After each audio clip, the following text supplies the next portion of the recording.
आज एक बार फिर आजमगढ़ से नवंबर में उड़ान होगी, इसकी खबर अखबारों में आई है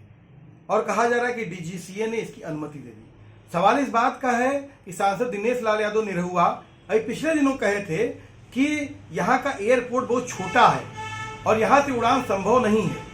और उन्होंने कहा था कि एयर कंपनियां ने कहा है कि यहाँ पर वो नहीं आएंगी क्योंकि जब तक अंतर्राष्ट्रीय एयरपोर्ट नहीं बनेगा, बड़ा नहीं बनेगा। हमने उस समय भी सवाल उठाया था कि इस एयरपोर्ट को आपने घरेलू उड़ान के लिए बनाया और उसका लाइसेंस तक आपने निरहुआ जी के अनुसार ले लिया,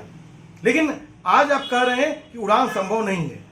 और आप कह रहे हैं डीजीसीए की उड़ान होगी। आगे ये सरकार और मंत्रालय ये खुद ही तय कर ले कि उड़ान होगी कि नहीं होगी। दूसरा कि ये किसी मंत्री सूर्य प्रताप शाही जी यहाँ पर आए थे आजमगढ़ और उन्होंने कहा कि 500 करोड़ रुपया हमने जो है केंद्र सरकार ने इस पर जो है रिलीज किया है। सवाल इस बात का है कि आप आजमगढ़ मंदुरी एयरपोर्ट के सामने चले जाइए, वहां पर रीजनल कनेक्टिविटी स्कीम के तहत जो एयरपोर्ट बना है उस पर जो बोर्ड लगा है वहां पर 1821.49 लाख रुपए प्लस जीएसटी खर्च करने की बात कही जा रही है इस पूरी प्रोजेक्ट पे। तो सवाल इस बात का है कि मंत्री जी बोल रहे हैं 500 करोड़ और जो बोर्ड लगा है वो कुछ और बोल रहा है, मतलब इसमें भ्रष्टाचार का भी सवाल है। और बार बार जो सालों से लगातार प्रधानी से लेकर प्रधानमंत्री तक के चुनाव, क्योंकि लोकसभा चुनाव होने जा रहा है, ये लोग हर चुनाव में इस बात को कहते हैं और 50 बार खबरें छप चुकी हैं कि आजमगढ़ से उड़ान अब होगी, तब होगी, 20 सीटर उड़ेगा, 30 सीटर उड़ेगा। सवाल इस बात का है, हम इस पे भी सवाल उठाते हैं कि ये जो उड़ान के बारे में जो खबरें प्रसारित की जा रही है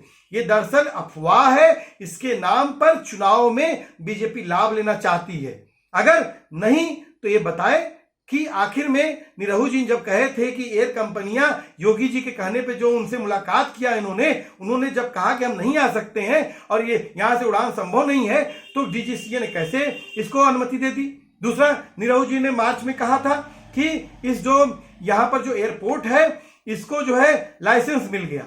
और यहां पर 1 महीने बाद टीम आएगी और 1 महीने बाद उड़ान हो जाएगी। मार्च में कहा था इन्होंने, मतलब अप्रैल में बाद मई में उड़ान हो जानी चाहिए। आज फिर से कहा जा रहा है कि हम नवंबर में उड़ान होगी और आने वाले दिनों में कहा जाएगा कि फिर अब फरवरी, मैंने आगे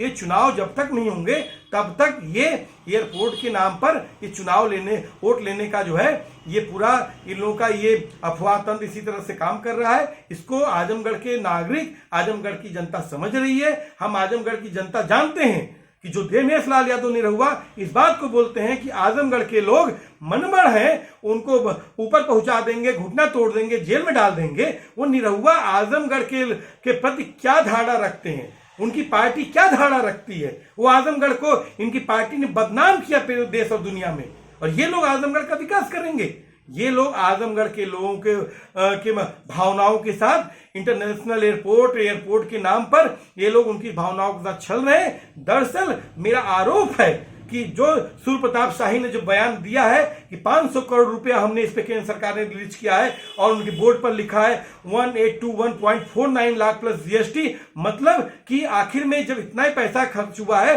तो और पैसा कहाँ गया। मतलब ये मामला यहाँ पर भ्रष्टाचार का भी है और इस पूरे मामले की जांच होनी चाहिए। और साफ तौर पर कहें कि जो अगर सांसद निरहुआ की माने, क्योंकि सांसद की एक जिम्मेदारी होती है, अगर इस एयरपोर्ट का अगर जो एयर कंपनियां उनको कह रही हैं कि ये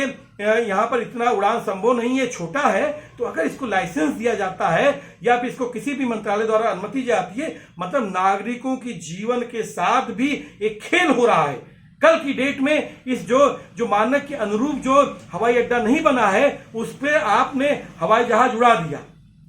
कोई दुर्घटना हो जाती है तो उसके लिए कौन जिम्मेदार होगा। तो मुझे लगता है इस पूरे मामले की एक जांच करवानी चाहिए कि क्या जो आजमगढ़ का जो हवाई अड्डा जो बना है कि क्या वो मानक के अनुरूप है कि नहीं, और जो मंत्री जी बोल रहे हैं कि जो पैसा खर्चा हुआ है और जो वहां पर लिखा है दोनों में अंतर है। इस पूरे मामले की जांच होनी चाहिए क्योंकि ये नागरिकों के जीवन और उनके रुपयों के साथ ये खेल खेला जा रहा है, जिसको आजमगढ़ की जनता, किसान बखूबी समझ रहे हैं। इसीलिए किसानों ने कहा कि हम आजमगढ़ में इंटरनेशनल एयरपोर्ट हमको नहीं चाहिए, हमको जो है यहाँ पर जहाँ पर हमको दिल्ली बंबई जाते हैं हमको ट्रेनों की सुविधा नहीं दी जाती है और हमारे हवाई चप्पल पहनने की औकात नहीं है, ये हमारी हवाई जहाज हमको नहीं चाहिए।